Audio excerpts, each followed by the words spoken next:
ఈ సమస్యను తీసుకెళ్లాల్సిన బాధ్యత నా మీద పెట్టారు కాబట్టి తప్పకుండా ఈ సమస్యని అధిష్టానం దృష్టికి తీసుకెళ్దాం.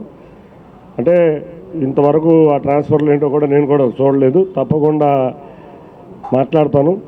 ఇద్దరు ఉన్నారు, వీళ్ళిద్దరికీ తెలియని సమస్య అంటూ ఇక్కడ ఏమీ లేదు. ఇద్దరిని ఉదయంకన్న గారికి కూడా మీరా గారికి కూడా అతి త్వరలో మంచి పదవులు వస్తాయి. తప్పకుండా వారికి అయితే ఎటువంటి అన్యాయం జరగదు. తప్పకుండా అతి త్వరలోనే. అప్పుడు ఇంతవరకు ప్రభుత్వం ఇంకా సెటిల్ అవ్వలేదు, ఆఫీసర్స్ విషయంలోనే సెటిల్ అవ్వలేదు.